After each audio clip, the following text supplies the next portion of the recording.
So today is November 12th already. So, time is going by pretty fast. I think the project, we've done a lot of work, in the last few weeks. I know you guys are still catching up, right, with the work.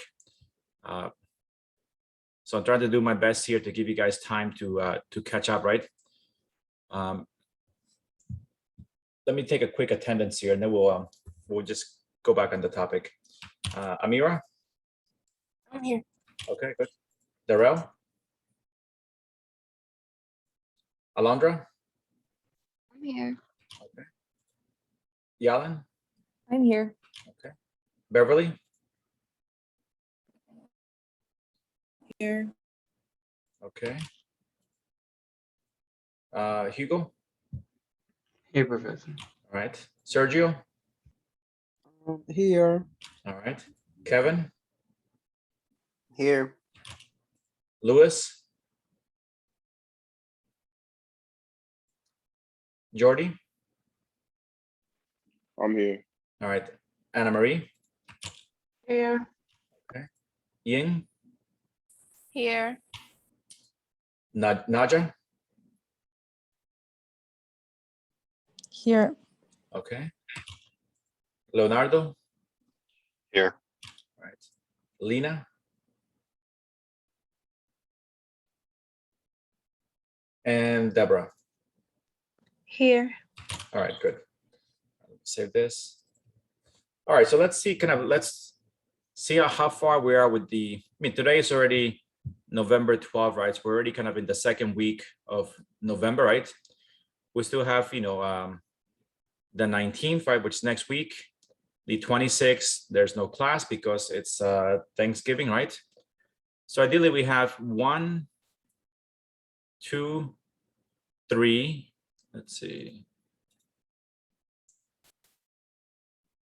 And I will say 4, the 17th, right? I believe that's our last, I think it's our last class, the 17th of December. So we don't have really that much time left, right, for the semester to end, right? This class meets once a week, right? So it goes by pretty fast, right? We've been building up, a lot of skills over the last few months, right? Every class we kind of refine the skills. In the last class, we refined the cameras, right? We added, different suns for every shot to really get this done correctly, right? Today, we need to switch gears, because we've been discussing mostly, daytime, because everything here is daytime, right? For the most part, these are all suns, which are high up in the sky. So these are all daytime renderings, right? We did do one sun last class, this is the one over here, right? That was very low to the ground, right? That was our first kind of evening sun right here. And if you saw, and I believe that was for this shot over here, right? If I look at this shot, we had the sun very low in the You're not horizon. sharing the screen, Professor. I'm not. Oops, sorry. Give me a second here. Thought I was. All right, let's see. Okay. So I was saying, we've been focusing mostly on daytime, right? And we did discuss evening renderings last week, right? And that was this shot over here with the red curtain, right? And we had this sun that was very low in the horizon, right? And we saw that once we lowered the sun very low, right, in the horizon, the sun intensity dropped a lot, right? So this sun, to get it to work, I had to go and increase the intensity of the sun to make it much higher, right? This way, the lighting could be seen. Otherwise, it was so faint, you couldn't see anything. So here's the sun, right? If I go to the properties, I went from 1 is a typical intensity, I went to 4, right? So really multiplied the light, and I can probably go up to 5, to make it stronger. And what that gave me was this here, right? It gave me this view here, right?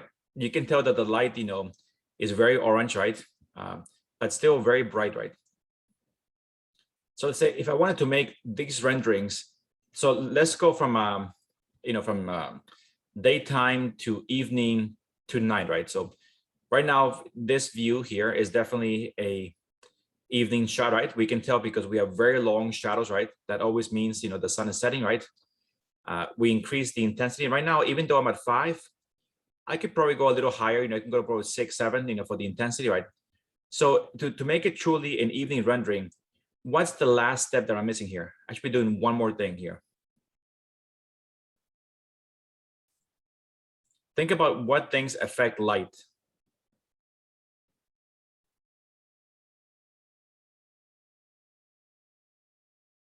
What do you guys think? So what affects the outdoor light? And what makes it feel like an evening rendering or night or let's say daytime rendering? What major element? The sky. Yes, the sky. So if I go back here, right, let's go to unhide all, right? Here's my sky dome, right? If I go back to oops, let me open up my material tab and it should be here. So let's look. This is the one I currently have, right? This kind of blue sky, right? If I put this back here, I have a blue sky. So technically, even though my sunlight is an evening light, very orange, my sky is technically still blue, right? And giving off blue light, right? So what I would need to do here is simply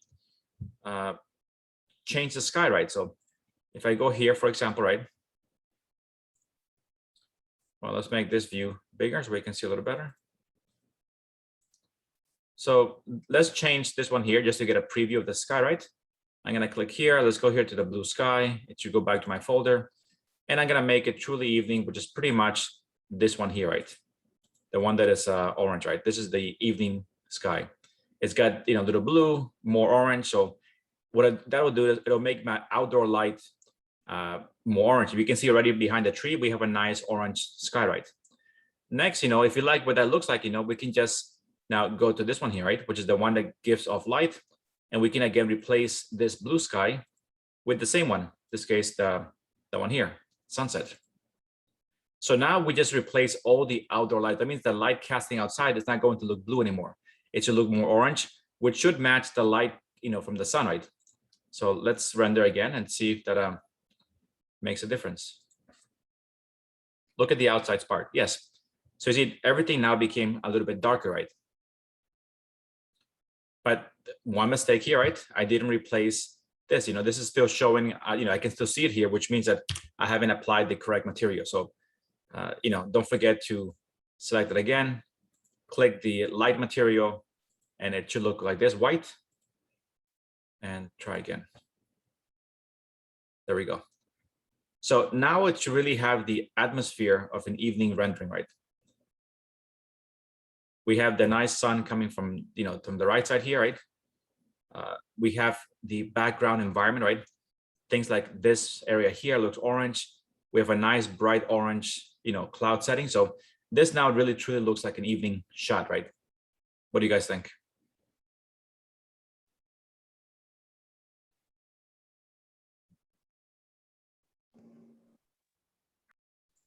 I like it. Yeah. Okay. So do you think it looks like an evening rendering or? Like sunset. Okay. Yes. Yeah, yes. Okay. Good. Like sunset. Yes. Yeah. Okay. So yeah, that's really pretty much the main things that the control that change the time, from daytime to evening is, first of all, the sun, that you have to lower the angle, right, to create very long shadows, right? And when you lower the angle, you probably have to increase the intensity, right? And last is to change the environment, and this is very crucial because it defines, how the light is cast outside, right, the space. So for this would be a beautiful rendering, even though it's dark, you see there's dark parts here, some dark parts here. It's an evening shot, so it's okay to have, you want to get that, you could put extra lights here, and make it all overly bright, but then it wouldn't look like an evening shot, right? So the darkness and shadows are really what makes this shot be an evening, right? So again, this camera that I have here, right? This will be probably the last camera that we use in the semester, because this camera is catching, first of all, the curtain, right? Which is pretty much, besides the entrance, this is the only shot that we see, right? And it's catching the sun hitting the curtain here and making some nice effects here, with this. So that'll be pretty much the only thing for doing an evening shot, right? So right now, in a way, in our scene, we have how many cameras? So we have, if you look here, we have one, which is the bookstore camera, 2, the one over the water, 3, the one that has a very strong line with the roof, right? 4, the entrance camera, right? 5, the camera looking at the orange wall, right? 6, the camera looking at the red curtain, right? For like the evening shot. 7, the inner pool, and 8, the statue, right? So these are our 8 cameras for our scene, right? So again, these cameras, we're not gonna touch anymore. You know, they're now fixed, right?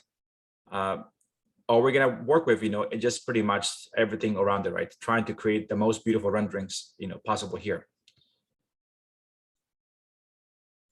Any questions up to now?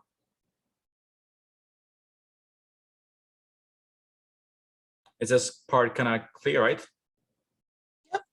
All right, so we have, Professor, I have one question, just, yes.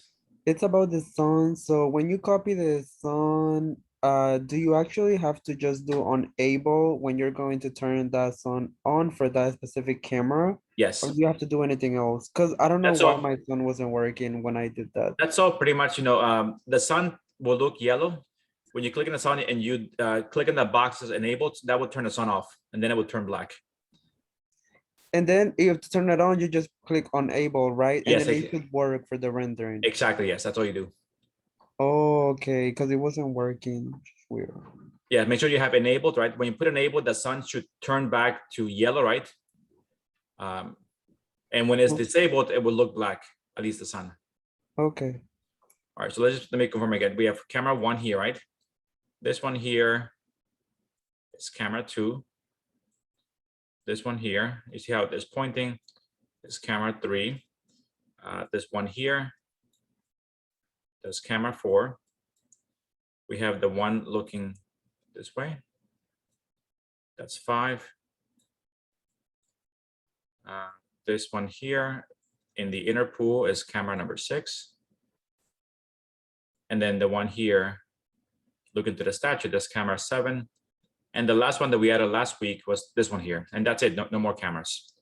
This one here was looking at the red curtain because that's pretty much the only time we'll see it from the inside, right? And this will be camera number 8, right? So these are the 8 cameras that we have in our scene. You guys should all have the same cameras. They're now fixed, you know, so we're not going to touch them again. I know that last week I forgot to, you know, put the, you know, the bench, right, for each one, but, you know, the chairs, you can see that in camera 1, right, here is my, you know, kind of chair, right? Camera 2, don't need a chair. Camera 3, we have a chair right here, right, for that view. Camera 4, we have the chair right here. Well, cameras 5, you know, we have a bunch of chairs. You know, we have one here, right, that's visible, one here, you know, one here, one here, one here. And that's also visible for camera 8, you know, those chairs. Camera 7 has its own chair right here. And camera 6 has also a chair, which is right here. That defines, you know, the chairs that are there for to provide scale and to provide a sense of, you know, a person being able to sit there. So right now, our job is now to, since those things are now set, you know, that we're not going to move the chairs again. At this point, pretty much we're all done with materials, right? We already mapped everything. Everything has the right scale. Everything has the right reflection. We discussed the bumps. The water has the right bumps. Last week we did 5 for the bump and 5 for the scale for the inner ones. So now the next thing that we have to do is, so at this point, we could render daytime renderings, you know, already that could be done, you know. So we're gonna go now to go from daytime renderings, right, to evening, right? And the evening we discussed simply means reducing the height of the sun and increasing the sun's intensity, right, to get long shadows. And this is pretty simple. And of course, also, so for the evening, we have to change the sky dome, right, which is this kind of thing above, right, the sky dome, to evening, right? We have to look at the angle of the sun, how it's pointing, right, to be, this is the ground plane. The sun has a very low angle, right? Of course, you know, this is the daytime. We again have the, you know, the sky dome, but we have to work on a map that is, oops, day map, evening map, right?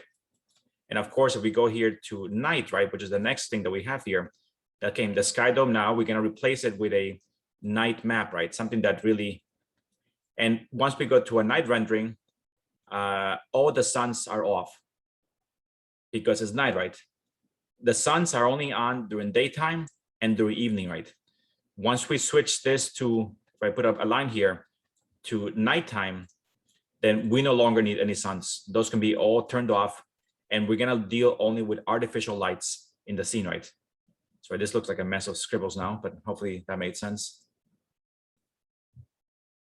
Does that make sense for you guys? Again, don't be afraid to ask me to repeat it again, or anything unclear. Want to make sure you guys are actually understanding everything. So yes or no, you guys? It's clear, Professor. I only have one question. Sure. We cannot choose, like I saw different photos on the folder. We cannot choose like two of those differently, or they have to be. We can, yes. So yeah, definitely. So let me, that's a good point, yes. Let's see here. So, I mean, if you guys look at this here, let's see here. So the sky domes, right? We have a bunch of different ones here, right? So, I mean, pretty much this one here is the only one we're gonna use for this is the only really daytime map that we have, right? This is the blue sky. That we're gonna use always for the blue sky. When it comes down to evening or night, we have more options, right? This one here, it's an evening sky, you can tell, but there's different types of evening, right? So it's, is it when the sun just set, or a little bit after that, the sky turns blue, then it turns more orange, and it turns black, right? Or blue, depending. So this could be an evening shot. Same here, a little darker, yeah. This is definitely daytime, right? This is dusk, right?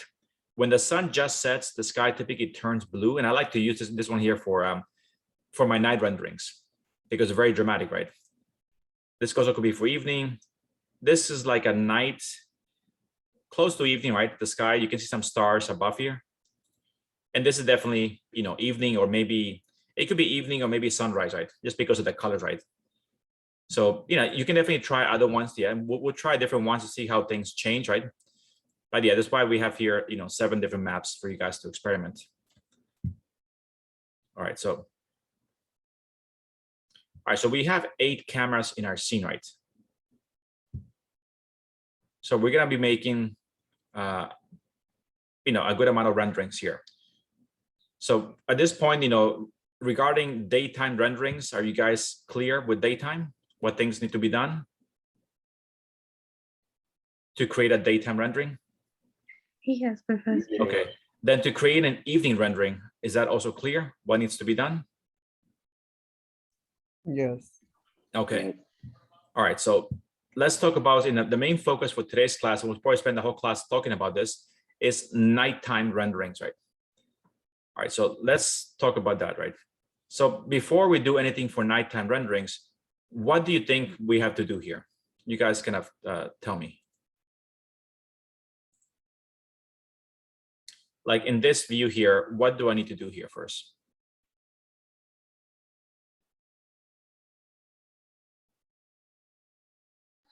Turn off the sun.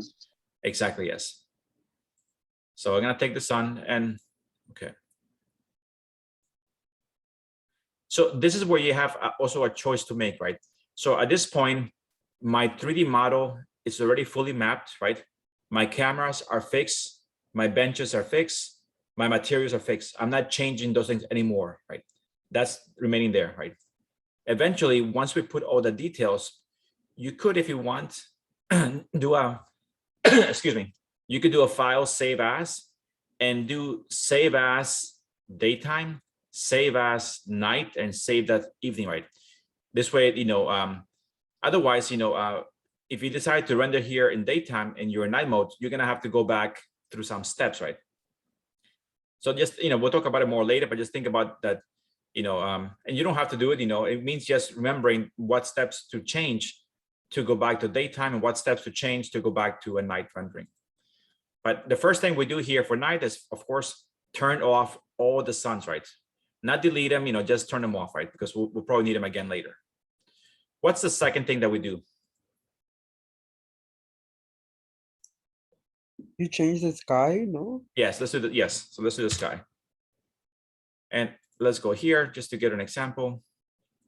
And I like, we do have this sky here, which has more like a black sky, but I like this blue one here because many times photography it's about kind of making drama, right? Making the contrast. And this is a nice sky. This kind of deep blue or dark blue, right? It happens, right when the sun, right a few minutes after the sun sets, the sky becomes very blue. And this is many photographers like to use this for, let's say, for night photography, like especially for architecture buildings. Let's see. Second.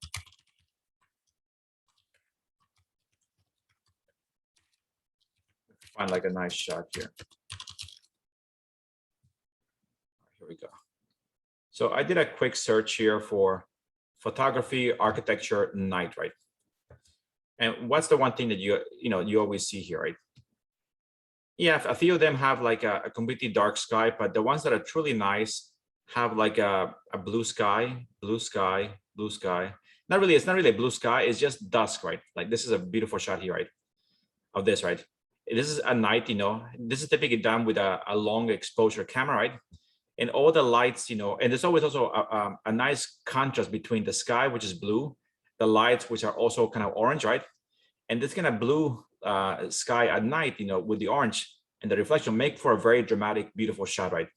You can see other shots here, we're always playing with this, and always try to make the sky as dramatic as possible, right? You see, if you do any really long exposure photography, the sky turns to, become blue, right? The way the light is, exposed, and that's perfectly normal, right? It's done with, you see all these shots make it as dramatic as possible. Very few shots, like obviously this is not even a professional shot, also blurry. The sky is pretty much black, right? That means the camera wasn't able to gather enough light of that scene. But most professional shots have cameras that can absorb more light, and even if the sky is black, they'll be able to absorb more light and make it look like like this kind of a glowing blue evening sky, right? So we're gonna try to approach like this feeling, right? Like this. It's a nice contrast. It makes the photography more dramatic. It makes the image more artistic, right? Then having like this, to say a simple black background, which then everything kind of gets lost here, right? It doesn't have the same emotion as something like this, right? This kind of contrast between this sky and the actual building, right? And you can do a search here, but yeah, that's the idea that we're going to try to capture. And for us, this sky is the best one here. If I put it here, you can see that it's definitely a there's parts which are darker here, right? There's parts which are brighter, so the sun is pretty much setting right here. So before I do anything, let's go back here to my the main camera, which is Bookstore, right? So there we can see the sky, right? Let's go here, right? So there's the sky, right? We can try again here to do a bit of rotation, right? You see which parts are darker, where the sun is setting, right? Doesn't really matter where it is because the sun's already set. So, we can just kind of play with this like this, all right? Again, there's a bit of a line here. So just be careful that you don't put this line in your view. But let's say I like this view here, right? Am I ready to go here? Or do I still have more lights that should be turned off?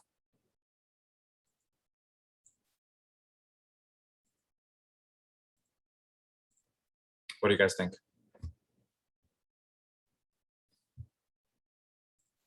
All right, let me do a test here. I hope. First of all, let's change this one here, right, to the correct one, which is the light sky. Sorry, the light material. I'm gonna drop the blue one, drop it here, and let's see what this rendering looks like, right? Okay. First of all, right, the skies, it is a light, so that obviously it won't be as intense as the blue sky because it's, it's dimmer. We see some of the orange light over here, right? But there's still a bit of, you see here, right? The grass looks to be bright, So it means there's still something out there that's casting light here, right? What do you think that is? Think back to what lights we had used before in our scene. Anyone?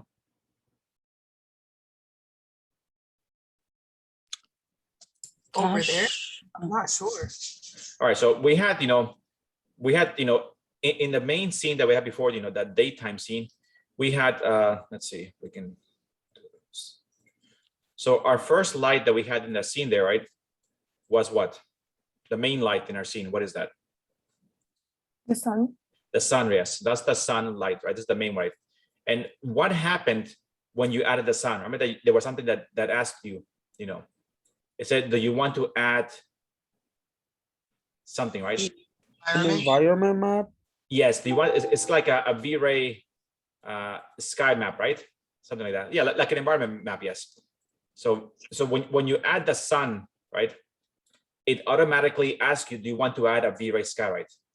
That's my second light. And then third, what is my third light source? This one here, The artificial.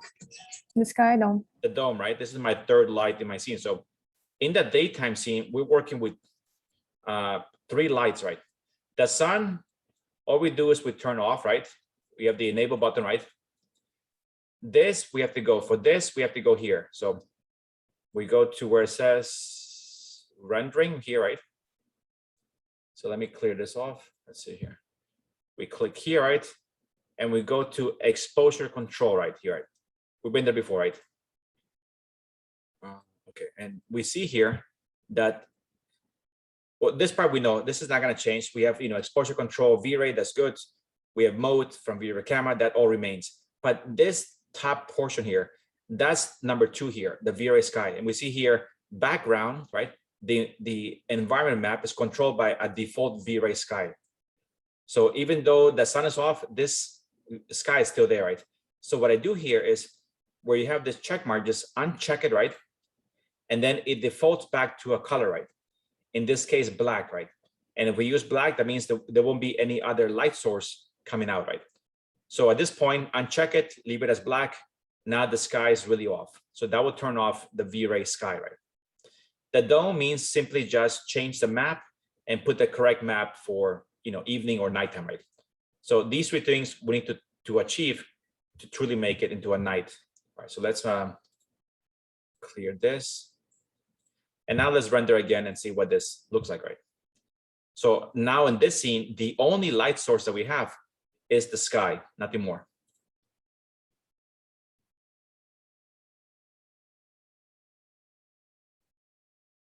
Okay, let's see here. I believe that should be it. Yes, no more. And now what we can do here, we can start, and we can see that everything's got a nice blue, hue to it, right? Because this sky is much dimmer than the daytime sky, we could make it a little bit stronger. So we can go here to the V-Ray light material, where now it's 75, right? We could do, let's do 85, right? And see what, that will make the sky a little bit brighter.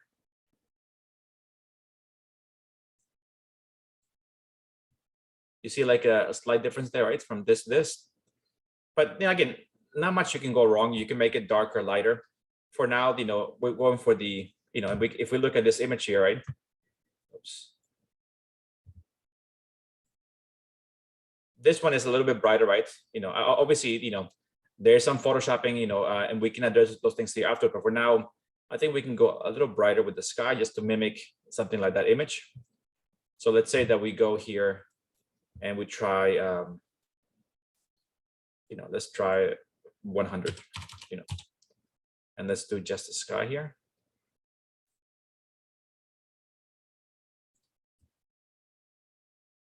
All right, so we get a little brighter, which is not bad. So for now, let's leave it there. It looks pretty good. So at this time, we're truly working with a night rendering, right? That means that our only light source is this sky, right? And now we're gonna be adding artificial lights, right? So if we saw, let's go back to our images here, to photos, nighttime, and we're gonna be adding our first lights. So, which are the ones here, right? These are the lights that are behind the bench, right? And these lights are meant to be hidden, right? So that means that we don't see the actual light source, right? Second, trying to draw here. Yes. So here you can see the actual bulb, right? It's pointing the light this way. And then for me, the light gets bounced back so that we can see it, right? So it makes a nice shadow. And there's one behind every single one of these, benches here, right? This is the first light. And the color of the light we can see here, it's a nice warm light. So probably like a low Kelvin number, right? Like we discussed before. So let's start by making this light, right? We're making, a variation of these lights because as we know in this building, right? We're gonna be using actually, let's see how many, and we'll do it, little by little, but we'll be using, let's see here. This is one light type. So this is like, this is like a spotlight that is kind of hidden, right? Pointing to the wall. You can see another great shot over here of this light. We have also a large light on top here pointing down, which is what illuminates this translucent wall, right? That we can do also. We have also, of course, the lights that are inside the space. And those are the ones that are, let's see here, that are in the floor pointing up, right? Like here, right? We have a light there, a light here. These are really small cavities in the floor with a light pointing up, right? This is and we have also a light in the ceiling here, in the roof, pointing down at the statue like a spotlight, to give it a nice focus, right? Those are the lights that exist in this building, the ones that are always here, right? So we're gonna make those. And then we have lights that are only done sometimes, maybe through an exhibition. And those lights are more modern, right? Those are like LEDs, right? And these are these lights here, right? For example, let's see, where's a good sample? Like this, right? This light on the roof here, it's an LED strip light. The lights along the pool here, these lights were not conceived by the architect, right? They're just done as part of an exhibition. So we'll do it in two parts. The first part is make the lighting as it exists in the building. And the second part is doing more lights that are more for like an exhibition, but still gives you, other techniques that you can use and learn, for making, different types of lights. Does that make sense? Yes.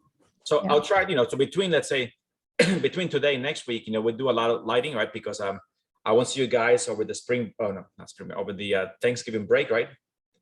So this way, over the break, I think you guys can probably start to produce already your final renderings, at least probably the daytimes, right? And start to get them, done so we can start to achieve more in the class. All right, so let's see if we can focus today on making the lights that already exist in the building, right? And those are typically like this, they're very, warm color lights, orange.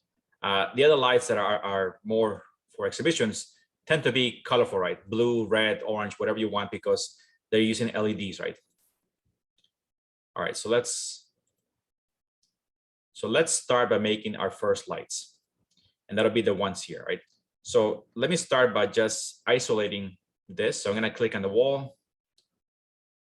I'll click on the bench and I'll click on the floor and do right click and isolate, just so we can focus on a very small piece of this right here, right? I want to be able to also use this view here, right? With my bottom left. And right now I'm looking at it in a frontal view. I want to look at it from the side. So let's change from front to left, right? So we see something like this, right? We have the back wall, right? We have the bench.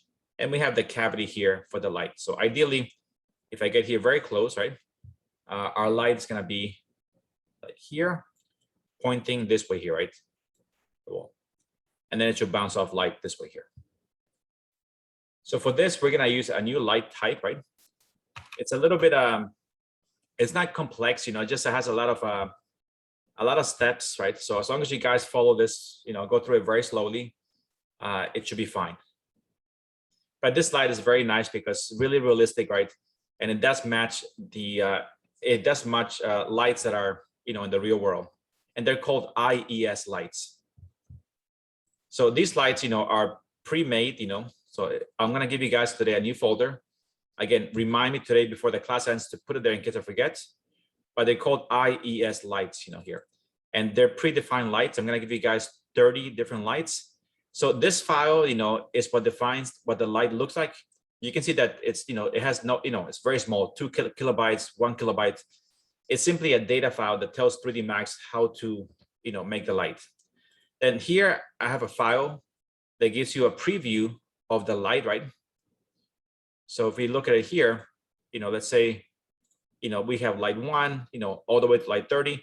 And you see that each light has a different quality, right? Some have very strong hotspot with lines. Some has a very soft hotspot. Some has a very stronger one. Some are very soft here. So these are all different light types that we can try, and all you do is switch files to try different, different lights. And we'll try, different ones. So this gives you a nice preview. So if, you look at this first, and then you go here and you pick the right file to use, right? So let's figure out how we can achieve this. All right, so step 1, right? Step 1 for making this IES light. Go up here, right? We're gonna go to the light bulb, right? We do have here other options, photometric, standard, V-Ray, Arnold. For this lights, because they're more realistic, we're gonna use photometric. So click on photometric. Next, click on target light. Right. Now we have here a bunch of different things here, right? So let's go through these things here, right?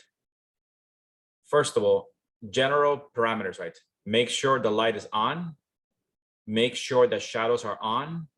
And very important is for the light to work, the shadows has to be V-Ray shadows, not ray trace or anything else. So V-Ray shadows, that's set.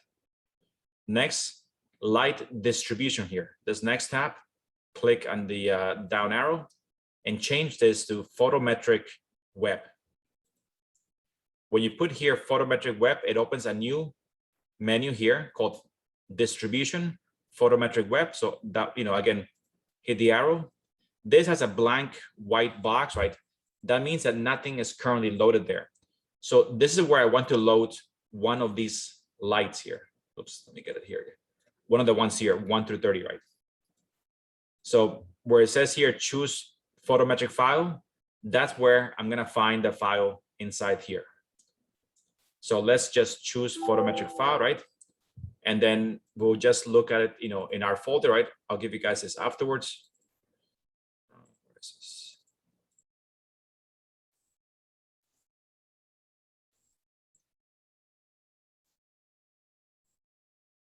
Here, like we have this. I typically like, as you know, so what light can we use here? Let's see. We're pointing towards the back. We need a light that is kind of glowing. Let's try light number 30 here. It's a nice, soft, glowing light. So let's try number 30 here. All right, so we'll do number 30, which is right here. Double click it. You see that this changed now. We have number 30 set there. And we have, this is just kind of a map that shows how the light's being used. So, it means it's loaded, right? If this is still white, it means you haven't loaded the light yet. All right, that's the one thing there. Next here, this next tab defines the light color, right? Or the light intensity, right? If you pick here from the first tab here, you can kind of select a light, that is mimics halogens, fluorescence, HIDs, those things. For us, we're gonna use Kelvin because we wanna get the light color. So we're gonna use Kelvin, right? Which means a measurement of temperature, right? And for now, leave it as default, which is 3600, which is a very soft orange light. So you can see a preview over here. Next is the light intensity. We're gonna change this to LM, which means lumens, right? And then change the number of the lumens to, I always start something very high. So start with 150,000. Okay. So that defines my initial settings for the light, right? Once you're done inputting the lumens, right, to 150,000, the next thing you do is move your mouse to this screen here, right? And we're gonna just put the lights up. Light should be somewhere here. So let's say here, click it, drag it. So you see, right now I'm still holding my mouse here. The yellow part is the bulb, right? And the white part is the light direction. So I'm just gonna point it like this for now. There, right? There's my light, right?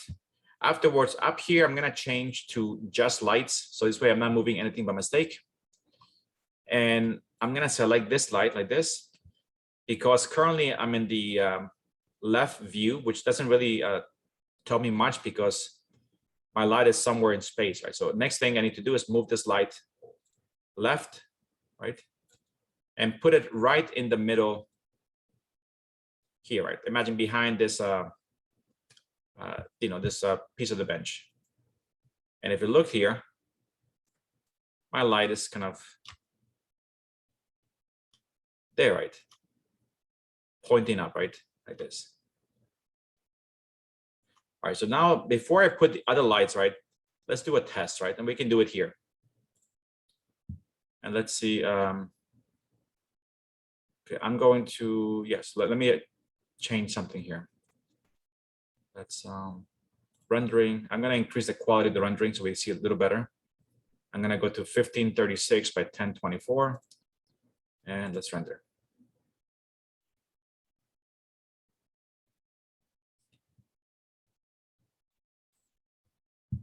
Okay, where you go here? Not bad. Okay, let's see what we get here. Okay, not too bad. Something there that. Okay, look at this here. Anything here that you think looks weird?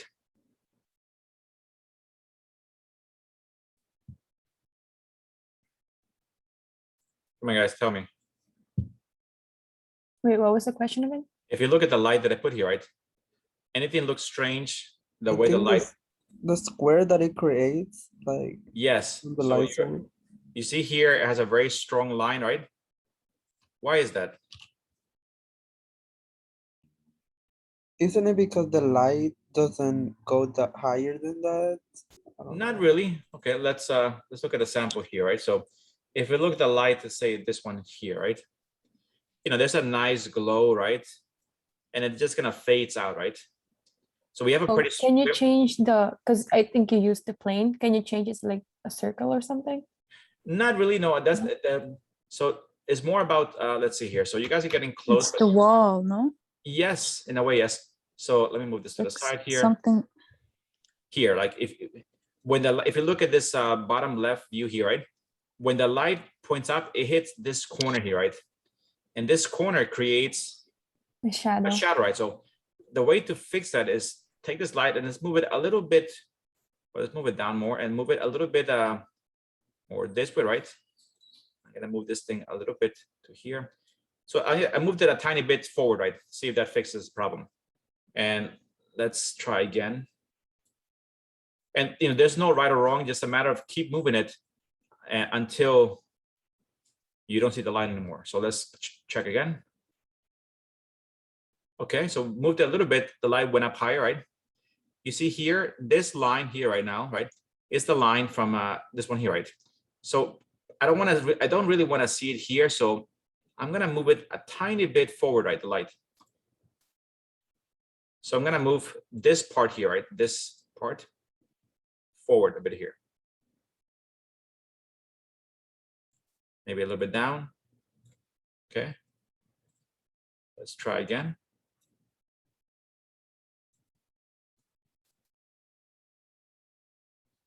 All right, so it's still there, so maybe we'll not be able to take it. Let's try again. Let's see if we can move this down more like this to change the angle of the light. See if we can make a difference there. Let's see. No, I guess the light, so it means that if that doesn't make a difference, what we might have to do here, let's try to change the light to go a bit backwards more, right? Towards the actual bench. Wait, Professor, don't you move the box to the right, not to the left? Which box? Like the one This one? no, this right here. Don't you move it to the right instead of like moving it to the left? Yes, we can try that also, yes. So yeah, let me see. Right now I move the bottom part to the right. I want to see what that does. All right, so that removed this here, right? But now we have a little bit of this box here, right? So we're getting closer, I think, right? So this one helped. So I'm gonna move this one a tiny bit forward. And this one move a tiny bit backwards like this. And let's see what we get. Okay, nothing on top there. So we have a line here, right? So I think we're getting a little closer. But also one thing to consider here is I'm trying to look at this as close as possible. If I look at this image here, the hotspot, it's kind of right here, right? So I think it's a little higher than this one here, right? This hotspot's a little bit low, right? So I think what that means is we have to, this part here, go a little higher. It's kind of right behind the actual sitting bench where the light is pointing. Let's see how far we get here. Okay, so that's, I got it to be a little higher, but now we need to move, I guess, the back part forward a tiny bit.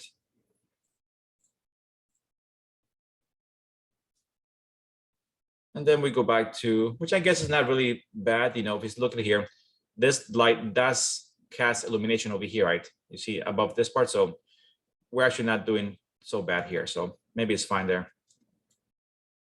And what I want to do is I want this hotspot to be a little higher. So what that means is I'm going to increase this thing a little more like this. So the pointing part goes higher. Okay.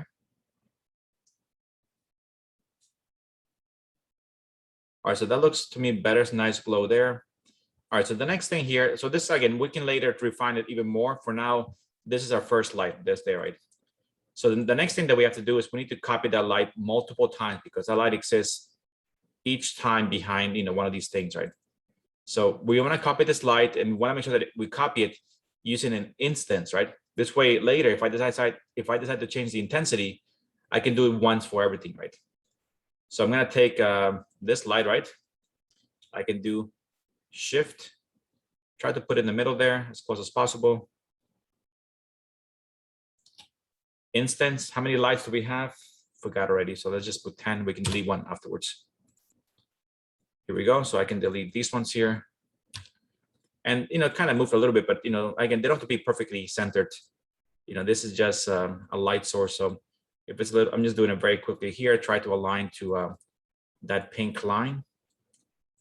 And these were all copied as instance. So it means if I decide to change the intensity, it would change for all of them at the same time. All right, so here we have our 1, 2, 3, 4, 5, 6, 7, 8 lights right in our scene. Let's see what it looks like in this wall.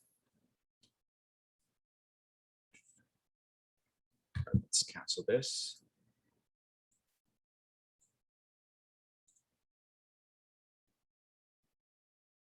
Okay, that doesn't look too bad. We have a nice, you know, this is what I'm trying to get here. A nice hotspot, right? And then I want the light to kind of fade out to nothing, right? And then between the lights to get like a nice shadow. Again, everything to be very blurry. That makes a very cool, you know, effect. Right? What do you guys think? How does it look?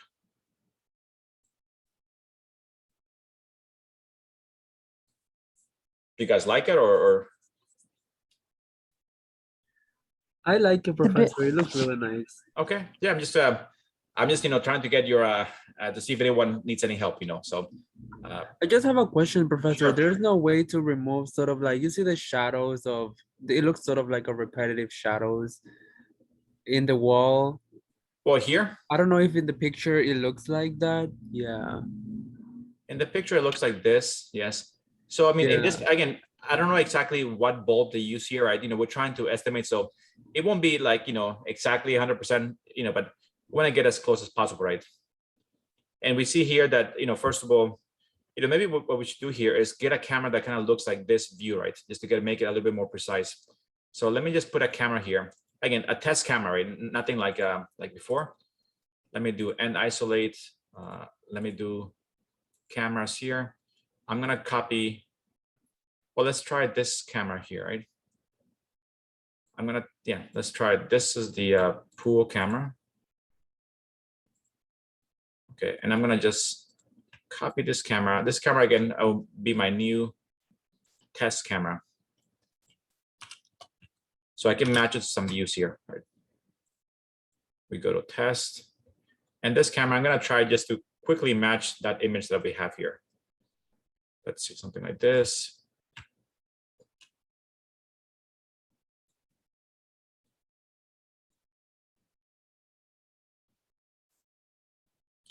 Kind of like this, very low angle. And then I'll show you guys. Let's see. Go to about here. All right, so you can see now this camera kind of matches this image, right? Same angle, plus or minus. So we can maybe better analyze the light, right? So let's render that view. Cancel. Okay, perfect. Let that work.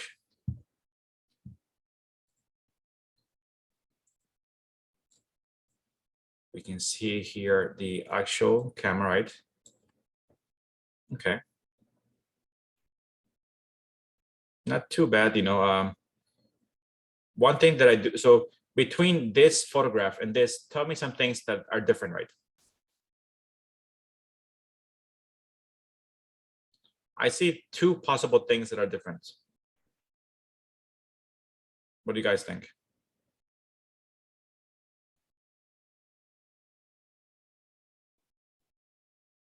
Come on, take a look at this from here to I feel here. like the light is more dispersed, like.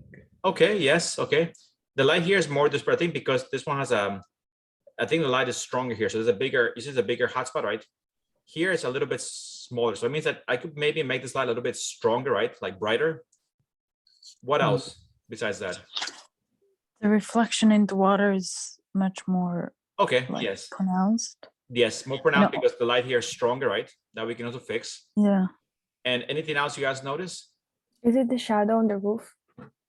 A little bit off, yes. Here's more precise, here's more blurry. Again, it depends on the bulb. I don't know exactly what they use, so those things we'll leave it as they are. What about the color of the light? Are they the same color? No. All right, so let's say that you want to, let's say that we're trying to match this here. Again, you're never going to match 100%, but we can try. Here is definitely more yellow, right, than up here. So to do that, we can try to add some yellow to these lights, right? So first of all, let's do a few things. The light here looks to be much brighter, so let's make this light stronger and then give it a little bit of yellow color, right? So let's select the first light, right? So let's pick this light, right? Go here to the properties of the light, go down, right? So we have a Kelvin, right? So Kelvin, right now, it's this color. So we have also a filter color here. So I'm gonna click on a filter here, which allows me to add a color to the light. And I'm gonna try to give it something, yellowish, right? Like this. Be like this, right? Very yellow. So now this light is passed through this filter, right? And then let's also give the light an intensity. So if I pick the light here, so somehow this, I don't know why this changed. This used to be 150,000. I don't know why it changed to something else, but let's make it 200,000. Okay, 200,000. Let's render again.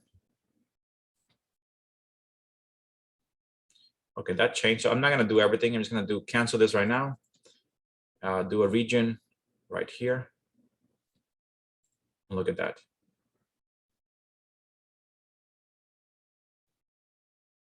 Okay, first of all now, something looks messed up here. So let's, sometimes things get glitchy here. I don't know why, but it happens. Something looks different here to me in the lights. They just, see, it looks like a sphere. This shouldn't be a sphere. And you can even look at it here. The light looks like a sphere. When it looks like a sphere, it means that it lost the IES data. So click on this light again, right? and go up here and recheck it again. So yeah, something. So light distribution should not be uniform light. This should be photometric. I don't know why that changed. There we go. So now we're back to light 30. Okay. Maybe I clicked it by mistake somewhere. Okay, let's go back here and make this. Before it used to be 150,000. Let's make it 200,000. Enter. And let's try to render again. I mean, there's so many buttons there. Sometimes you move something very quickly and everything starts. Okay, so that looks better, but that's really too yellow. So let's just quickly go back here to the right side and lower the yellow intensity. A little bit less. Let's try again.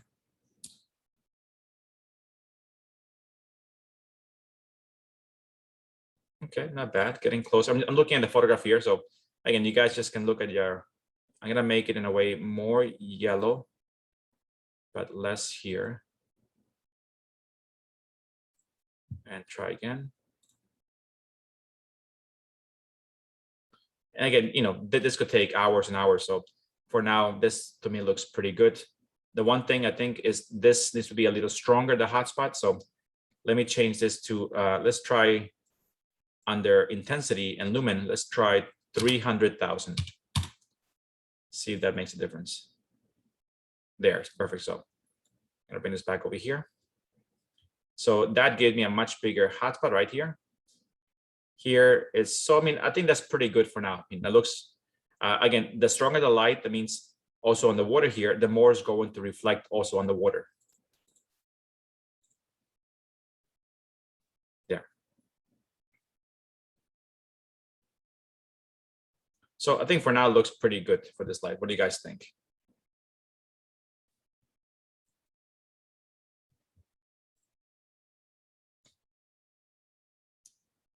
Again, we could play with the color more, but you know, this is something that is, you know, as long as you guys know the steps, you know, and there's a lot of steps here, right? As long as hopefully it's clear on the video, you know, you can play here more with the light, you can play with the intensity, you know, those things.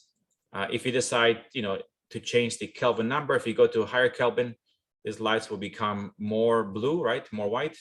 If you lower the Kelvin number, these lights will become hotter. Eventually they will look in red, you know. So if I decide, you know, if I made this right now, the Kelvin here is 3,600. If I make it, let's say a Kelvin of 1,000, right? It's a very hot light, and I render, you see a major difference in the light there, right? Now it's, you know, it's red because of the temperature of the light, right? If I change the light Kelvin in here to like 10,000, right? 10,000 is a very cold light, almost like blue white. Then it'll be there, almost like a white light. So you could, you know, mimic different light types, right? Right now we're doing 3,600, right?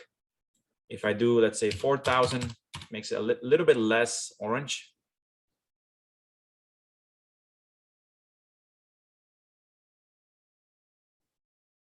That actually looks better because this was the one we had before, right? This light was kind of very, very orange. This is more subtle, right? And less, although this will be more orange here, but you know, well, I guess this is actually more close to this one. This is maybe too rushing the right step for. Let's try, in that case, 3,000 Kelvin. So we can get a little bit closer here. 3,000.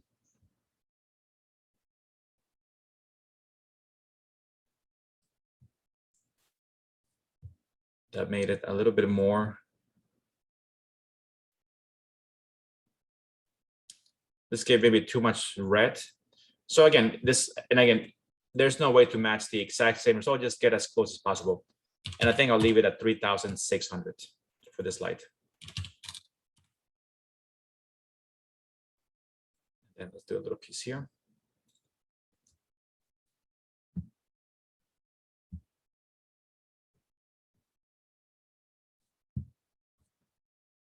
Let us finish.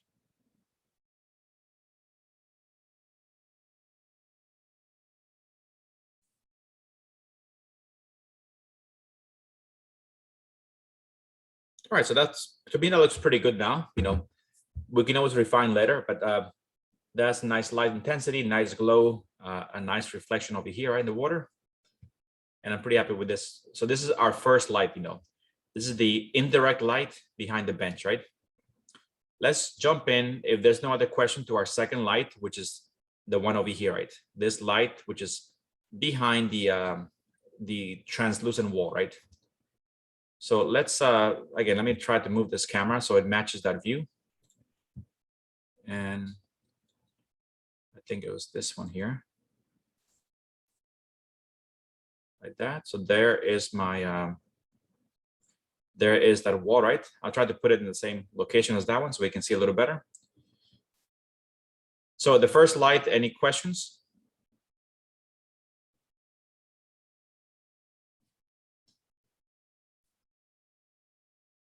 No? You guys can say no, right? Otherwise, I don't know what's happening. No, Professor. No All right, problem. thank you. Thank you, guys. Just make sure that this way I know you guys are there. Okay, so let's look at the next slide here. The next slide, it's a ceiling light pointing down, right? And it's right here pretty much. So actually, I'm going to hide the ground plane because it's just very confusing. I'm gonna hide the sky dome also. Okay. So this light is here, right? I'm gonna move this guy because it shouldn't be here. But right between the translucent wall and the glass wall is this cavity, right? So this cavity has a light, right? Remember the lights that we used last week, the ones here, right? The fill lights, right? We're gonna use also a fill light to fit here in the same way that we did last week. So we'll go back here to lights, right? We'll use V-Ray light, then click here on V-Ray light, right? The top left one. And again, the type will be a plain light, right? When I have this here, just get close here. And we're just gonna draw a light that kind of fits inside this cavity here, like this. There's my light, right? Next, let's look at it, in a frontal view. Yeah, here it's getting pretty confusing. So let's just let's select the ground plane. Let me select here the glass, the ceiling, and the light, and do isolate. Okay, so now we can see a little better here. So here's my light, again, like we discussed before, the light is a plain light, and the arrow tells me where the light is pointing to, right? So this light needs to be just below the ceiling, right? So the ceiling is this kind of yellow line over here. So we're just gonna put it kind of right below the ceiling here. Okay, that's the main thing. And if you look at it in 3D, there is my light, right? You can see here, it's a big rectangle light pointing down at the space, right? Is that okay? All right, so this is the light pointed down, right? It's between the translucent sheet of glass and the other clear piece of glass. All right, so let's see what that looks like. Right now, we haven't done really any settings. It's just the way the light is by default. So let's see what that looks like. Oh wait, this is wrong. Yeah, perfect. Let me cancel this. Let's look at it here, this little piece.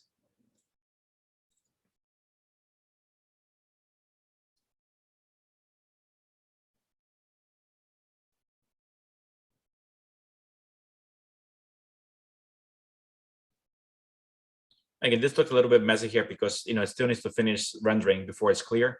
But what we can see now is that somehow we do have a nice glow here, right? For the light, like here. This one's definitely much, much stronger in intensity, right? That almost like a third of it is glowing, right? So that means the first thing we should do here is change the intensity of this light, right? Is that clear? Guys? Yeah. All right. Yes. Here. Again, so for me, I can't see your face expression, so but let's try that. So I'm gonna click the light again, and the first thing is make it really, really bright. Let's go to properties. So by default, the light is 30, right? let me try 150, right? To see if that makes a major difference here. Let's try again. All right, that became much brighter. Okay, that's good.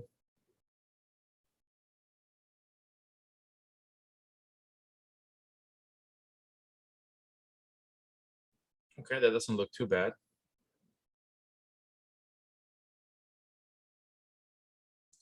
The next thing here, okay, that doesn't look too bad. So the next thing here is this light is not the right color, This one here is definitely more green, yellow.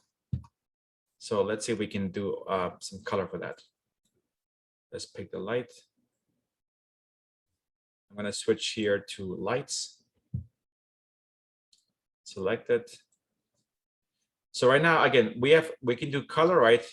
Or we can do temperature, which is Kelvin. In that case, Kelvin doesn't work for us because there's no range for green color in Kelvin, right? So in that case, color would be ideal for us. And color here, I'm gonna try to match whatever I think it looks like on my photograph here, this kind of color. It's kind of a green, yellow. Lighter here, I think maybe something like this, maybe, yes. So let's see, let me do half the rendering to compare. All right, and then we can compare here to our photograph.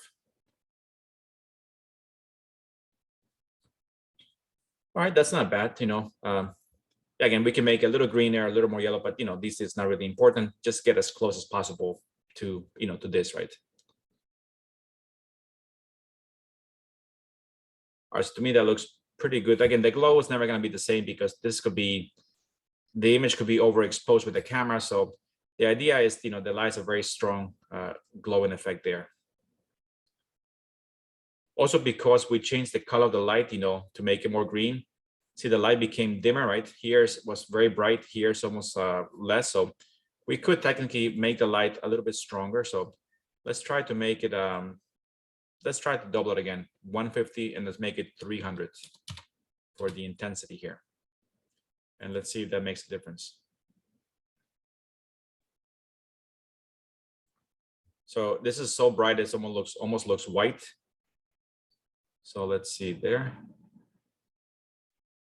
Better, yes. I mean, it's so bright here, it looks almost white, right? The light starts to glow a little bit more here. There's more light blowing on the floor, right?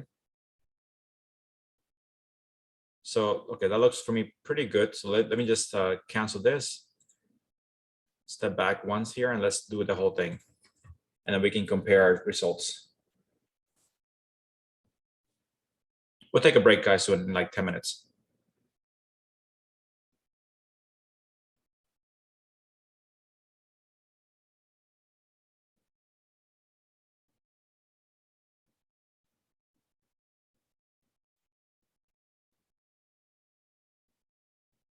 Okay, that looks pretty good. Again, this looks very like pixelated, right? We can see here the pixels, right? And that'll be, it'll be smoothed out once this whole thing completes, right? Right now, from this whole image here, this wall here, because it's translucent, is the most complex part of the rendering.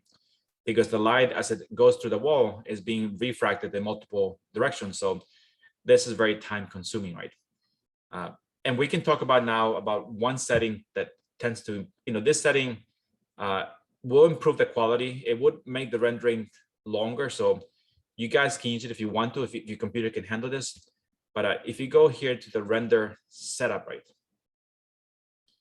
And do you see here on the second tab here that's called V-Ray, right? There's one setting here that's important. The one here called image sampler, right? So we've been using the whole time the one called progressive, right? This is a great setting, especially for daytime renderings. It works really well because there's plenty of light. But once it becomes nighttime and it's less light, it's not as efficient. It still works pretty good, you can see here.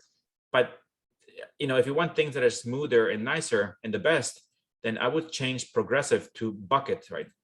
Bucket is a much better setting, but it will probably double your rendering time. So if I put bucket here and I do, let's say a region, let's say here, right? Let's see the difference here, right? First of all, you see that there's more pixels, right? More pixels mean it can detect more light and it's going to be make things much smoother. You can see already that between these two, it's a huge difference in smoothing, right? Can you guys see it? Between this and this, right?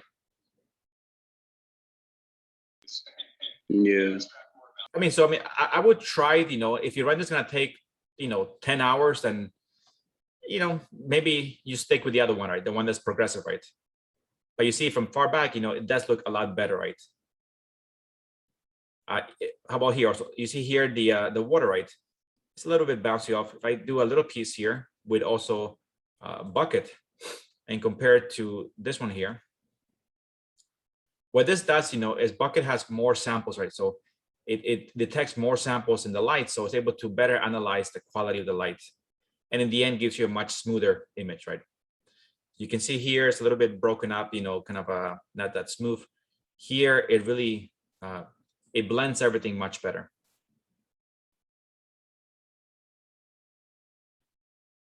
Let's see here.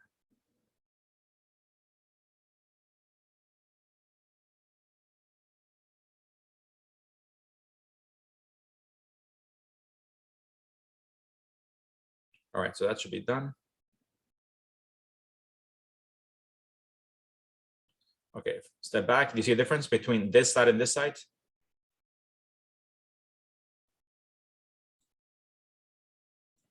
Much smoother, right? Much nicer. So for now, I'll stick like with my old setting, right? We'll keep it as a, but you guys should know that, if you have the time, your computer is quick enough, switch under V-Ray, the image sampler switched from progressive to bucket. So I'm going to put it back to progressive to be a little bit quicker here. And then we already have our first two lights, right? Behind the bench lights and inside this space. The lights that are behind this space, right? They do change, right? Like, we could also make them pink, right? It's a matter of just change the color of the light, right? And then everything becomes pink. Here we get a nice, here the water has zero bump, completely no wind. So we get a very nice mirror reflection of the actual building here. I do like better the waves. Same here, this is another good effect. We have the light here in green, right? Gives you a good effect of the light. The lights here in orange. So we already covered kind of two main lights in our scene, right? And this building, the way that it exists now, it has four main lights, right? The first set of lights are the ones behind the bench, right? The second single light is the one inside here, right? The third lights are several lights that are embedded in the floor, pointing up, right? And the last light is a light that it's in the ceiling here, pointing down at the statue to give it a nice focus, right? So we have those lights that still remain. Any comments or questions?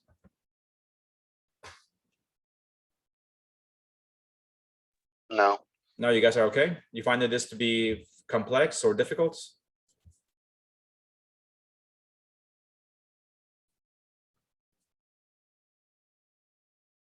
How do you find this topic?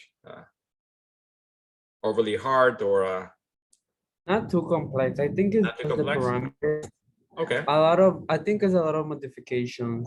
Exactly, yes. I mean, in a way, this is why 3D Max is so good, because it gives the option to modify many things, right?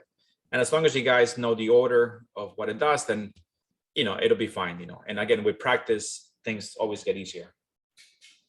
Let's see. All right, so let's take like a 10-minute break, and we'll come back and continue working with lights. All right, guys? Okay, Right, so Professor. Thank you. See you guys in 10 minutes. Thank you.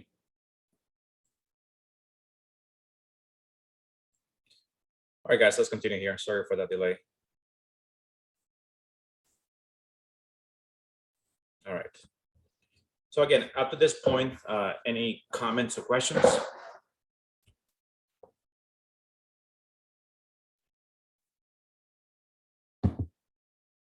No, you guys hear me? Yeah, we can hear you. Yeah. Okay. So I Yeah. guess, all right. I guess that means no comments or questions. Okay. Let's see here. So the next thing here is I want to really isolate this stuff here, and the main focus here will be the base here. So let's just because I want to put some lights here. So let's isolate some stuff here. So I'm gonna let's see here. Let's click on the ground plane. And then let's what else can we click? Let's pick this wall here, this wall here. We're not gonna put a lot of lights on the floor because that's really not that many in the scene here. Overall, there has very little lights, nothing on this wall here. And I think that's pretty good. So let's do isolate here. So that gives me a very basic floor plan of the space, right, that we have. So I'm gonna first of all drop in, I'm gonna put a cylinder in the space just to, so it gives me an idea of where where it's meant to be, the lights. So let me just draw for now here a very small cylinder, make it a radius of, let's see, just a 3-inch radius. That means it'll be a 6-inch diameter. That's pretty big. So these sides are not very big. So let's do a 2-inch. So it'll be let's do a 2-inch radius, which is like a 4-inch diameter. So the height doesn't really matter. I mean, eventually we're gonna use these cylinders to subtract. So I'm gonna make it 1 foot in height, right? And I'm gonna start to place them where the lights are. So let's start here. So I know that there's one light here. Again, if you look at this, I'm here. This is the inner pool, right? This is the walk-in area. This is the glass wall by the inner pool, right? So if you look here at the first mullion here, right? There's one light in front of this mullion here, plus or minus. And I'm gonna copy this. There's one light in front of the wall along the same arrangement there. They could be instance.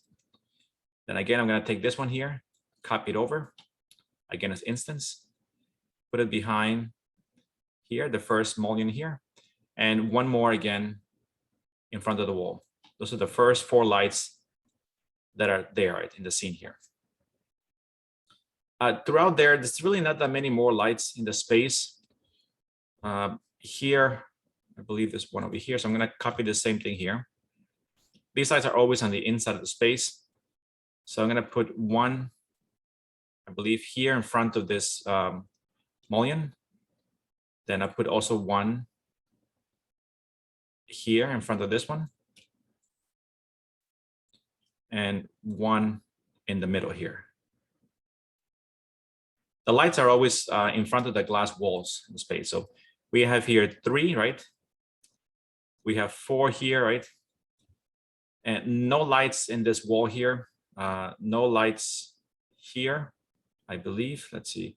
And here, there's no lights because we get plenty of light there. So I think this would be our lights for the space. We're gonna have 4 here and 3 here, right? So the next thing is, I want this light to make it as real as possible. So I don't want the lights to just come out of the floor. So we're gonna make it a bit more precise. So let's look at this. Where are these cylinders that I made? Here we go. If we see here, right? These are these things I just made right here. So I'm gonna select all of them here at the same time and group them, right? Let's see here.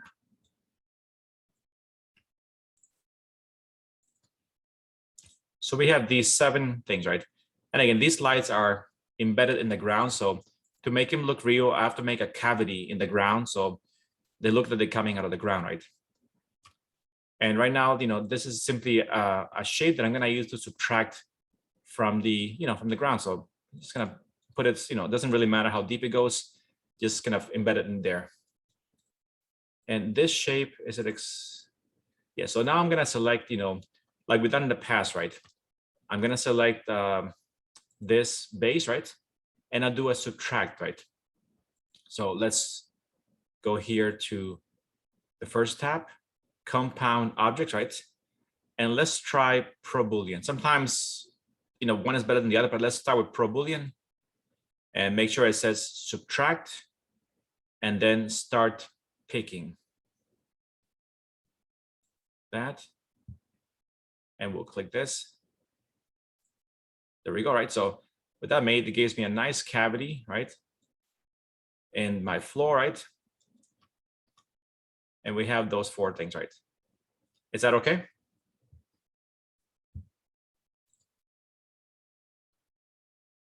This part of you guys all right?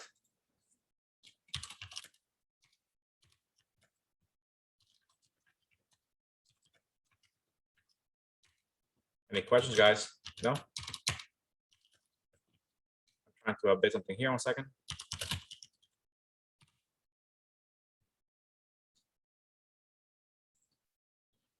So what do you think is next now?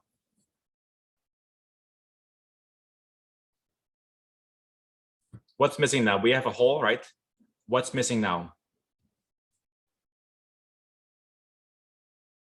The actual light. Yes, but also, because there's a cavity here, I want something to mimic a light bulb, right? Because we have the light and we have a bulb right in here. So I'm gonna make for now a very simple, like a sphere, right? That sphere is gonna mimic a light bulb inside the spacer. So let's zoom into one of those things.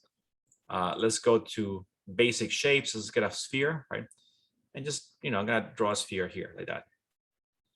Just make it fit inside the hole. Doesn't really matter too much, right?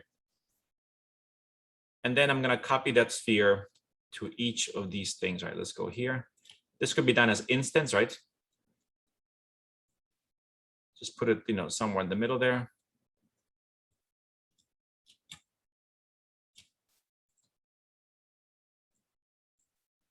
Okay, and then again, copy it again to the one up here.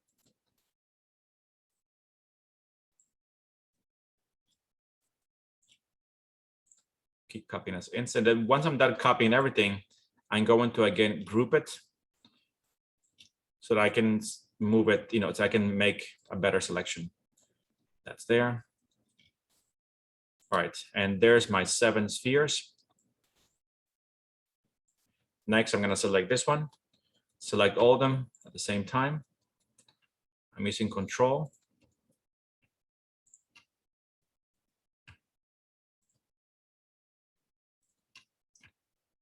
I'm gonna group them, right? As one layer. And then check your side view and see where they are. Right? So here are my spheres. I wanted, so this is the top of the floor. So I want it to be just below the floor. So kind of like this, a little bit below the floor so we can see them there, right? The next thing here that we need, right, is what do we need to give this sphere to make it look realistic? Think about what things you learned up to this point.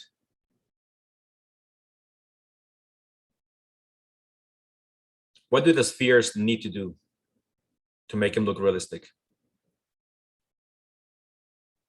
Material? They can. Yes, material, but they need to glow, right? Like a light bulb, right? So what have we learned that we can use to make a glowing material? Apply light material to it. Yes, exactly. So let's go here to, I'm not using this empty here. We go to, it's the same thing that we apply to the dome, right? The same thing. It just, we're not going to apply any material. So we just go to get material, right? We do a V-Ray light material like that. We can call it, light bulb. The intensity, we can make it 100, right? But under no map, we're not applying anything. We're just simply leaving it as a light. So we'll use the color here. And let's give it a little bit of a, we're not gonna make it pure white. Let's give it a bit of orange like this. So it has a nice glowing effect. And then we apply that light material to the sphere, right? So now this sphere should be glowing, right? So let me isolate here. Let's take my, my test camera. Let's go back in here, find one of those cavities. There we are. We can see the cavity down here in the bottom, right? Let's see what it looks like without actually applying any light. So right now we're just building the realism of this space. Why is this? Okay, oops. Okay, let me cancel this. Let's do a region over here. Here's the, there. So we see now, we see a nice cavity, right? and we see it's something inside, like a sphere, and it's glowing. Right? Again, this light is not meant to cast enough light to light up the space. There's just not enough light. This is just a glowing sphere. We still have to add another light on top of this to mimic an actual light, right? Does that make sense? We're kind of building the layers of the light here. All right, hopefully that means no questions there. So, I mean, the next thing here is simply, I'm gonna select again the sphere, the floor, and the ceiling, right? And at the same time, I'm gonna pick one of these lights here because I'm gonna reuse one of these lights. Let's pick this one and do isolate, right?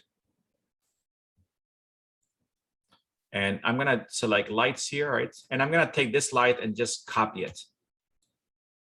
But copy as a copy, right? Because I want it to be different than the other ones. In a way, these lights here are like zone 1, right? They're all connected. I'm gonna do a copy as a copy. And now these lights here will be zone 2, right? For lights. All right, so let's find a light, and we have to now just change how it's oriented. Here it is. Wait, why there's 2? We need this one. Okay, so it's, let me change here from left to front view. Okay, there we go. The first thing here is go to the top view here. And this light should be point. So this thing here, this little square piece, like box should be, because the light is pointing straight up. So you want it to be kind of right in the center of the other piece like this, right? Plus or minus. So we make it as close as possible. So it's kind of pointing up the light, right? Then this light, we can start to move it by looking at the front view here, right? And one thing that's very important about these lights, right, is that, they cannot touch any other surface. If I move this light here and I just, by accident, just make it touch even slightly this floor, the light becomes unusable. So it turns off automatically. So in case you put a light and, and everything looks black still, just check if the light is touching any surface. So I'm gonna move this light and put it right above this cavity, right? And make it a little bit above the floor like this, kind of like that. And then have this thing be right below the ceiling here. Don't touch anything again, right? And the last thing is we're gonna copy that light multiple times, right? As an instance to create our second zone, right, of lights. So let's start here. I'm gonna move this light right above this one, right? Shift, again, we'll do now instance to make our new zone for all these lights. Let me know if there's any comments or questions. There.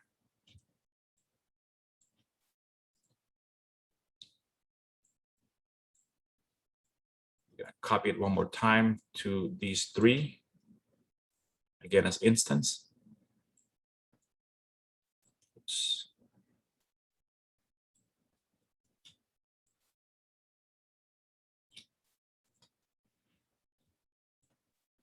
And there. So again, we have now these 7 lights, right above the floor and right below the ceiling, right, of the space. And they should look something like this, right? Kind of. Again, this is this little area, it's the bulb, and that's the direction, right? So these are all pointing to the ceiling, right? And right above each of these cavities, we have the cavity, the sphere, and the light, right? All together. So, I mean, we could decide to change that. Right now, these are still light bulb number 30. You could try different ones, to see what it looks like, right? Let's see what this, so let's and isolate, right? This view. Let's move the camera back a bit more so we can see what the ceiling looks like with the shots, right? So I'm gonna move it a bit here. And move it also a little higher. Like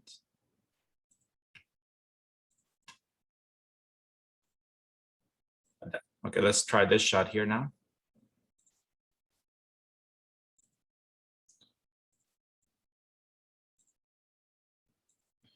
All right, so again, we use the same lights as before. All right, that looks definitely not good, but at least the lights are working, right? tell me what you guys think is bad with this shot. Or I guess, what do you guys think?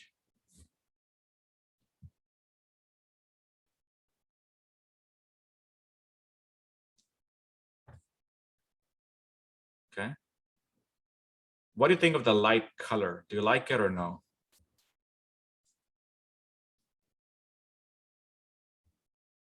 Anyone? Yeah, It's a little too yellow. a bit too sharp. Okay, too sharp, too yellow, right? A bit the lights. I mean, you're free to try. I mean, right now, really, the only shot I have here of night rendering, of night photograph, is this one here that I could find. And yeah, definitely, it's very different than what I have here, right? So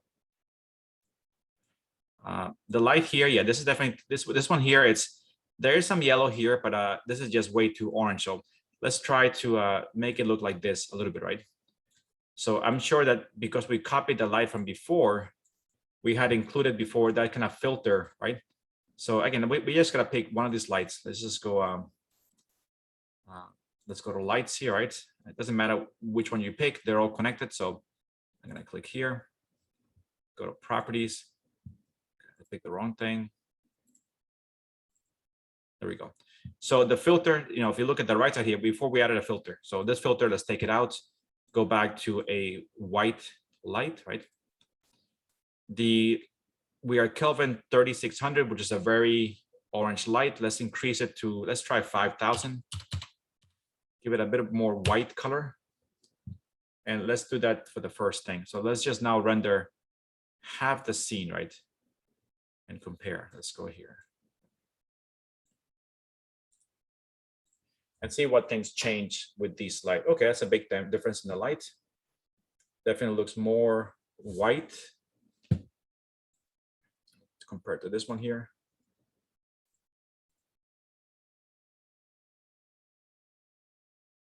All right, that photo doesn't look bad, a little bright, the lights, right? We can try to decrease the intensity of the lights. We can see here where the lights are, right? Here, right? It looks like a glow spot. We can see also one here, right? Pointing up. We do get some shadows here of the light, which is perfectly fine. And okay, this looks to me a bit too white. So let's go back here. Let's make it 4000. Maybe the intensity doesn't be that, I don't want it to be too bright. So let's change from 300 to, let's make it 250,000 for that. And let's try again. Okay, we get back a little bit more of yellow.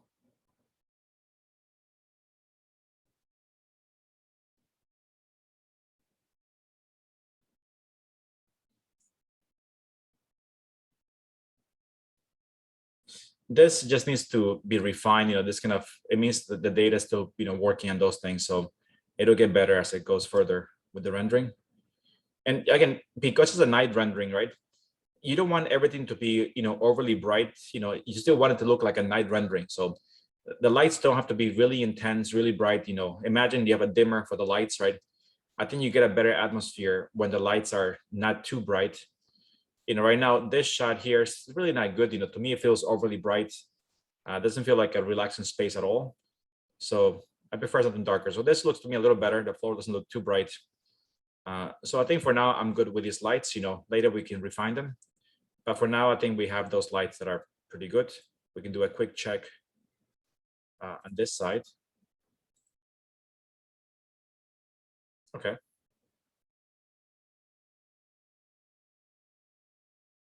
That looks pretty good for now. Yeah, the lights there. So let's do our last light for today. Then I'll let you guys go, right? Because today I want to focus on the lights that exist in the space. And the last light, it's so right now, imagine we have right now 2 zones, right? Our first zone of lights are over here, right? These are all controlled by the same light. The second zone are these lights over here, right? And my third zone will be a light that is just pointing to the statue to make a cool effect, right? So like we did before, let's just take this light, copy it here as a copy, right? Because that'll be our third zone, right? And this is just one light, very simple. This light is going to be a spotlight to focus on the on the, the statue here. So let's see, where should we put it? All right, so let's say my light source is somewhere above here, right? So this green line here, this is the roof, right, above me. So I'm gonna put it right in front of the roof, like here, right? And this will, looks like we'll make a shadow somewhere over here, right? So I think for this could be nice to see at this camera here, right? This is my camera that already exists. Let's go to my camera. Inner pool, right? This would be a cool camera to have. And then let's just see if we can. All right, so here's this light, right? First of all, this thing is pointing up. It should be pointing down. I'm gonna move this up. And just put it by the fascia of the building, right? Like this, kind of. You guys see it right there? So you really won't see it, And then we're gonna put the this cube here, which is our direction, facing at the statue, right? See how it's facing there? And we can move it up and down to get a better effect afterwards by just facing her. And we have here, and then we can align it here to see how we face it. We can see it here, right? That way the light is coming down, right? Like this. This light, yeah, I think we can try the same colors before, as we copied this one here. Let's see what it looks like, right? Let's just do a test of this one. All right, that doesn't look too bad. I mean, the whole idea is to, from this shot, because now we're looking at a night shot, is to define what is the main focus of the shot, and the focus here is, somebody sitting here looking at this great looking statue, right? And that will give us, a beautiful shadow here. It'll make it, we can make it even brighter here. The light looks like you want to make like the statue is really kind of being lit up, right? So let's just try to select this light and just make it a little bit. Let me try to make it 350,000. Bring it down afterwards. And let's do just a little piece over here. That should make the shadow stronger and a more glowing effect in the statue. Okay. But also the problem here, right, is that we're using light number 30, right? Like we discussed before, right? Let me show you guys again. So this is the one place where I might change the light, right? Here we go. So we're using, let's see, we're using this light, right? Is this really a spotlight? What do you guys think? Which light do you think will be more appropriate for the sculpture? Give me a number here.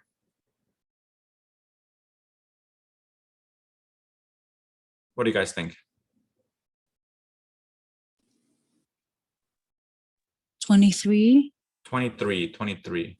Okay, 23. If you see, first of all, look at the bottom here, right? The bottom shows what the light is. Oh, yeah. So Yeah, this one that's here good. shows a very nice soft light. 23, the light is so spread out, there's pretty much no hotspot. And if you want a spotlight, look at the bottom to what you see. So this one is very spread out. This one's a nice spotlight. So from those points, excuse me, which one do you think could apply for the for this one? We can always change. Not a big, you guys can try different ones, but let's try one for like a spotlight. All right, let's try number, let's see, which one's focus? Let's try number 8 here. There's a nice hotspot here. You guys can, let's try this one here, 8, which we can see from the bottom here. All right, so let's change the light now. So, sorry, I need water.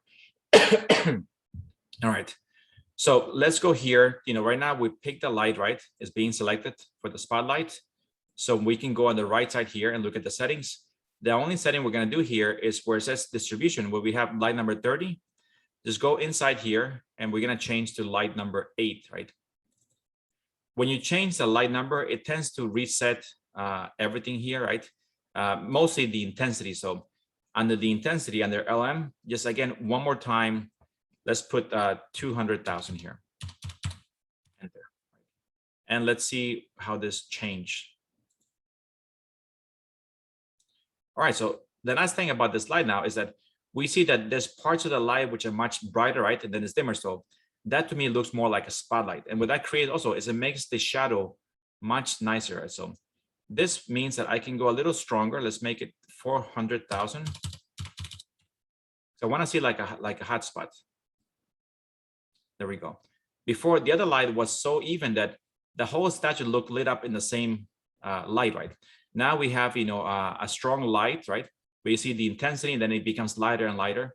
And we get a beautiful shadow here. The light here is very strong and then it gets dimmer. So this looks more like a focus shot of something, right? It has more attention to it. And then if you look also, let's say at the bottom here at the reflection, it should also look better. Oops. Because we get some of that glow also showing up on the bottom of the reflection. What do you guys think?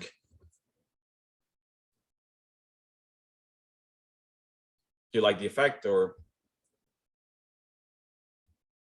do you think it looks realistic?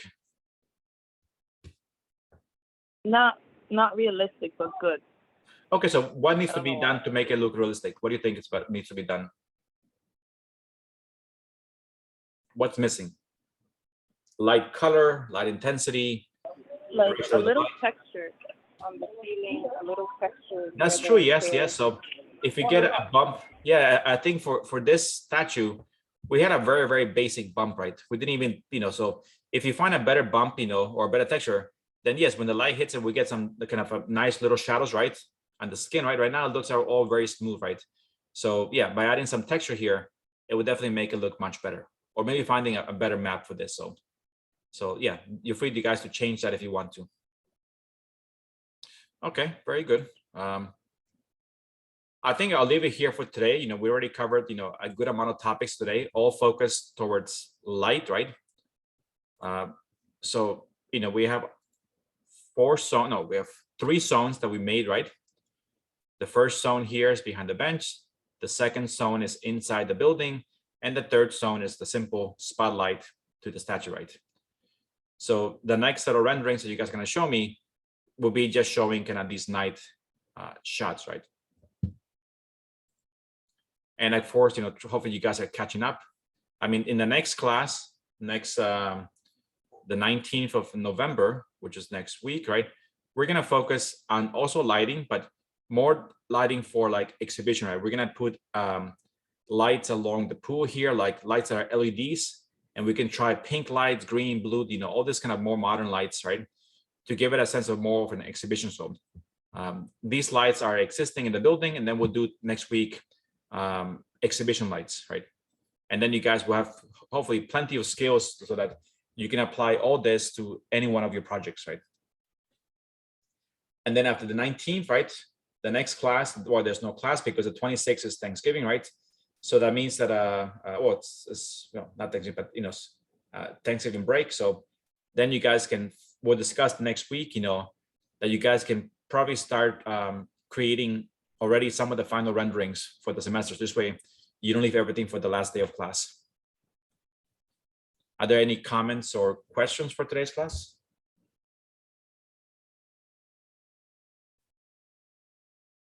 Are you guys okay?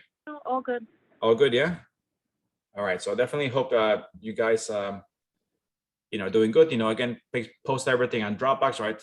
And again, I said every class, but really hope you guys are catching up soon because semester is approaching. The end of, it's approaching very fast. The end of the semester. All right, guys. Thank you very much for today. Thank you, Professor. Yes. Just had a quick question. I'm sorry. There were 2 people at the same. Go ahead, Nadia. Yeah, Okay, sorry. right.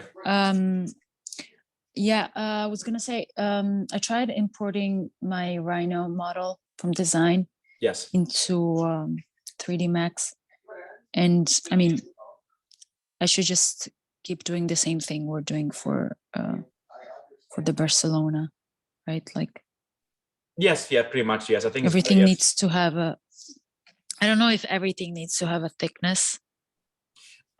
Yes. I mean, sometimes when you work in Rhino, I think a lot of the models in Rhino don't deal with thickness, right? But Mhm. if you import Rhino models to 3D Max, it's very important to give them a thickness, right? Mhm. Because many times when you have glass in Rhino, it's all simply a plane, right? And that glass when Yeah. it comes here doesn't really work. So you would have to, just like we did last class with the curtain here, right? We applied a shell modifier to give it some thickness, right?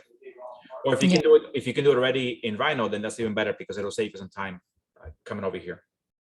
to 3D Max. Okay. Yes. Oh, yeah, sorry. One more thing. I can't make a section, right? In 3D Max. There's ways, No. but it's really messy. It's really complex. Yes. That's why I never there's no really easy way to do it. Yes. Okay. Yeah. There's like you can make like a slice plane, right, to cut the space. And if it's very simple, like let's say like this building here, right, it could work, right, but it gets to be very messy when it goes into like an actual building, right? Yes. Yeah. Okay. All Thank right. you. No worries. Okay. Thank you, guys. Professor, Yes. I joined the class late, but I wanted to let you know Okay. because I'm probably marked as absent. Let me see. They're all right. Yeah. Okay, let me mark it here. 1 second. Okay, good. Anyone else that got to class late today? Anyone I'm missing? Louis, sorry. Right there? So I think Lena said that her mic is not working. So All right, you let's might, see here. Lean. Okay, so I'm gonna mark her present then. All right, thank you. All right, guys, I got everything. Everyone here present already. A few people are still absent from class, but yeah, please practice, guys. I'll post a video today, and don't leave it for the last. Don't start doing this work. The day before the class. Like on Thursday night, right? These things. Take time, right? And if you want to get good at these things, you have to practice. A couple times. And really go through it slowly. You can't rush. These things. Professor. Yeah. I just wanted to say I updated the work that I was Okay. doing in the Dropbox folders for everything. So All right, I'll check it out, Sergio. Thank you. Professor, I think you wanted to post something on the material or whatever earlier. You might forget it. Yes, thank you. No, thank you. Yes, of course. Yeah. Let me do it before I forget. So you guys can see where it goes. Yeah. All right. Yeah. Thank So you. those lights right here, right? Yeah. So yeah, let's do that. Thank you. So yeah, I'm gonna copy this folder. I'll put it in your folder under my class material. Let's put it here. It'll be in the folder number 8. There we go. So now we have here all your IES lights.